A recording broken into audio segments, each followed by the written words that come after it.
So the evil deed has been done, and Vladimir Putin, the president of the Russian Federation, has moved troops into the eastern part of Ukraine. First of all, I'm not a bit surprised. This president is ex-KGB and thinks that way. The unfortunate thing is, if you actually look at world leaders at the moment, is they all think in a specific way.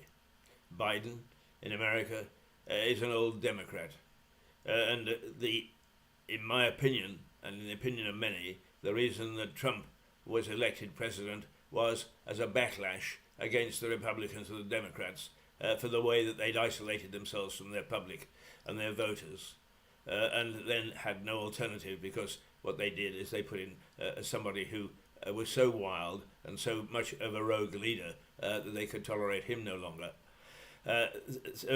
All they've got is what they had before, and unfortunately that was not good enough then, and it's not good enough now. What have we got here? We've got such a uproar amongst people who strut around as members of parliament, as officials, as cabinet ministers, and so on, with not a lot to back up their claims to whatever they may do. So our governance here has been somewhat suspect, to say the least. Macron, the great peacemaker, who strutted the stage and promised us that he had got Putin and Biden together to talk about peace. Yes, sir, thank you very much. That was just a strutting. It was a popinjay. And where do we hear other European leaders?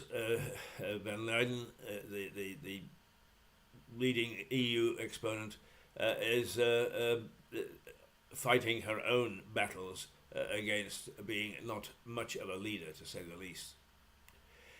The world is in a mess, and it's basically because of our leadership. And why have we got the leadership that we have got? It's because of us. It's because that's who we elect. That's how much interest we take in the polls.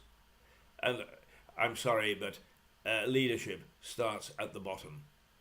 And only about 30% of us bother to turn out to the local polls. Only about 65-70% bother to turn out nationally. All in all, democracy is not a good form of government.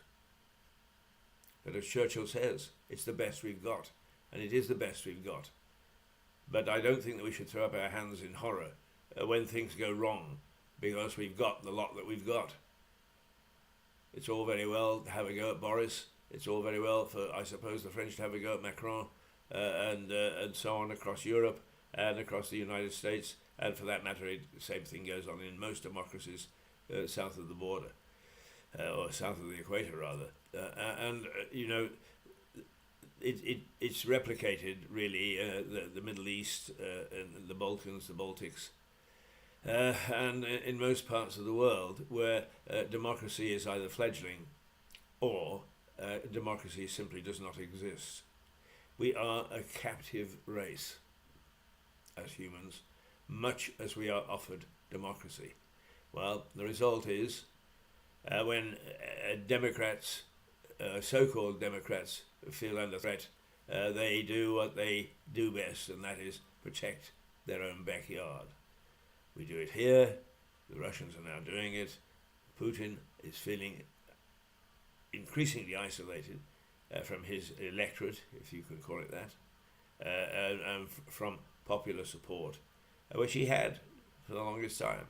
He seemed to be a president that wanted to get things done, and get things done, even if harshly treating the opposition, nonetheless giving some form of democracy to the country. Now he's gone to war without so much as a say-so. And what are we doing? We're talking about sanctions. Yeah, that's great. But as a populace, as an electorate, have we bothered to think through what sanctions mean? It means that on top of everything else, inflation, cost of living, scarcity of some things in the shops already is more scarcity. sanctions hit at home as hard as they do to the people that you're sanctioning. And we've shown that in the past. Sanctions are a weapon, yes they are. But how effective are they against somebody who has a fistful of rockets that he's bristling? But anyway, the fact is that the deed is done, and our leaders are scrambling to react as if they didn't know it was going to be done. I mean, all the talk about, I think that we can have peace talks and so on is from Macron, but from anybody else actually. And a good many people have been saying, we were on the brink, but we think we can pull back. And they've known for quite some time that this is likely to happen. And our intelligence forces, if you want to call them forces, our intelligence sector, have been warning that this is going to happen for quite a long time.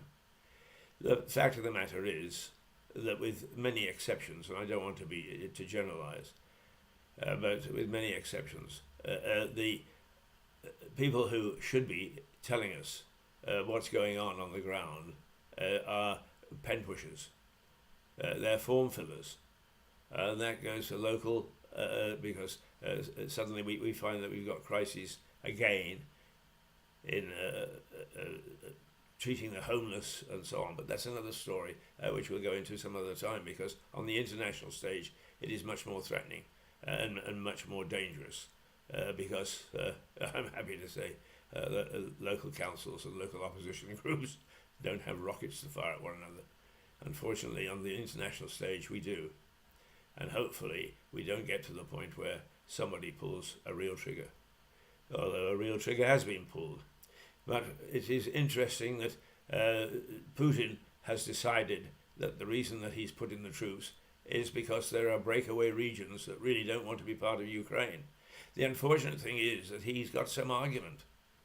I've spent some time in the Lugansk region, actually in Lugansk, not a place that I would want to go on holiday very often.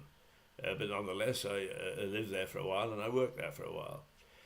And one thing that was patently obvious was that the local populace were very unsettled because Kiev, the Ukrainian authorities, had embraced Western ideals and open markets, had embraced the aiming towards the criteria that would give them membership of the EU, and the local populace was suffering, savagely suffering, and nobody seemed to give a damn. Oh yes, there's plenty of, this is what we'll do. What we were doing, it was very little. And the misunderstanding of the ethos, the reality of being part of Western economy had not hit home was when I was offered lunch by a local printing firm. They didn't actually print the local paper, but they printed almost every influential magazine across Ukraine.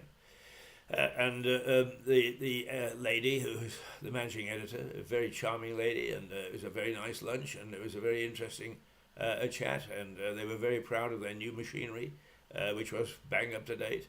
But she said, you know, the difference between us is that we've got an element of freedom, whereas all your newspapers are owned by the government. I laughed at the time, but actually, come to think of it, when you look at the subsidies and the people who actually do own our media, you have to wonder whether, in fact, in a quiet sort of way, quizzical sort of way, is she got it right, and that when they think that that's how they see the West. But most certainly, what we have done in that part of Ukraine, which is Russian speaking in the main, it doesn't speak Ukrainian, it's Russian speaking, it's very rural, it's the wonderful, wonderful soil that gave rise to the steppes and magnificent cornfields and so on, and now mostly fruit, without any way of exporting it. But it was also the region that had the coal mines and the steel mills and the industrial sector, employing under the Russian Federation, under the old Soviet Union, thousands and thousands and thousands of people. economically viable? No, it was not, and contributed to the collapse of the Soviet Union. But the fact of the matter is, once it was privatized, once those entities were sold off, thousands, and I mean thousands and thousands of people were thrown out of work without any network, not real network or safety net, to give them a living. And they were really on the breadline. Farmers were coming into the market on a Saturday morning and selling kittens just to get enough money to feed themselves. It was not a pretty sight, and we were doing very little to correct it. We weren't doing anything about subsidies for the steel mills or the coal mines. We were doing very little to put other things in place. One small thing, as a colleague said, if only they would put some container facilities in the airport in Lugansk, they could export fruit. The fruit is magnificent. In fact, one of my colleagues said, it is the best fruit I've ever tasted, and it's falling off the trees. It's rotting. So we actually were not covering ourselves with glory in that area, and as a consequence, the resentment was growing. And I interviewed the mass media, as they call it, mass media secretary to the president, who very proudly pointed out that he was part of or his background was from a Russian military family, and that he had led the assault on the Lithuanian television station at the time of Glasnost, time of the uprising, if you like, the rebellion of some of the Soviet satellites against Moscow rule. And he was the man in charge of, he was the mouthpiece of the governor. So perhaps it tells you a little about the thinking that's going on there. In other words, those areas that Putin has put his troops into and uses as the excuse that they are breakaway has some element of truth. Whether in fact it diplomatically is true, whether in fact it is internationally true, is beside the point. Is perhaps what's got to start to happen is that we need intelligence from the ground, not from the governing parties. Intelligence from the ground. I had some dealings with the chambers of commerce, which are very, very powerful in Ukraine, and indeed they are across the old Soviet Union. And were they going to change? No, they said, because it'll always be the same here. Well, it wasn't going to be the same there. Until now, it would appear that perhaps it is going to be the same there. So who understood what was going to happen? The people that we were there trying to deal with, trying to talk about open governance, trying to talk about the freedom of the press. It makes you wonder. It makes you wonder. And if you've got the population on your side, then it is very difficult for sanctions or anything else to stop military might. Is Donetsk, is Lugansk on the side of Russia? Did they welcome the Russians back in? I don't know, I'm not there. I can only tell you what the situation was just a few years ago. It wasn't very pretty then. And I would assume, and particularly since Lugansk has been the center of a number of controversial things, such as the shooting down of the Malaysian airliner with a rocket, which is generally accepted now came from Lugansk. It's easy. It's only 12 miles from the Russian border. Easy to trip over the border and do a couple of things and then bugger off back. But that whole area is a mess. But is that described to us anywhere? No. It's just that it's a breakaway region, says Mr. Putin. And that gives him every reason to go and put in protectionist forces. Oh well, he's forgotten some of his own problems in Chechnya and other breakaway areas of the old Soviet Union and even of the Russian Federation. But they do, don't they? 1 minute it's their reason, and the next minute they've forgotten about it.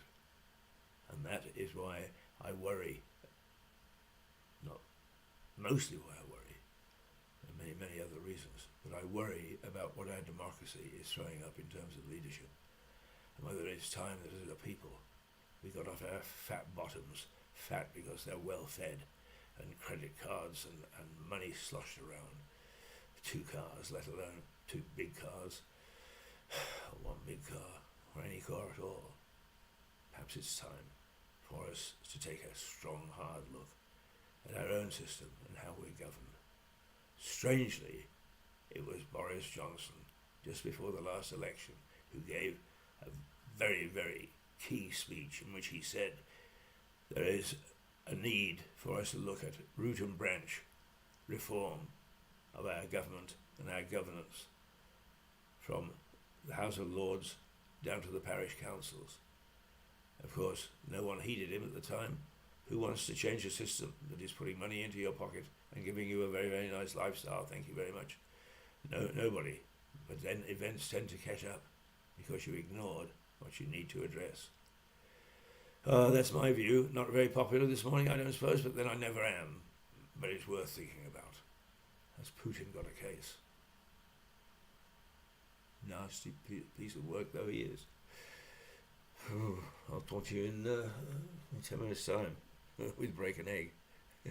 Until then, toodles pip. Yes, if I can just say goodbye. Oh, we will say goodbye this way, okay.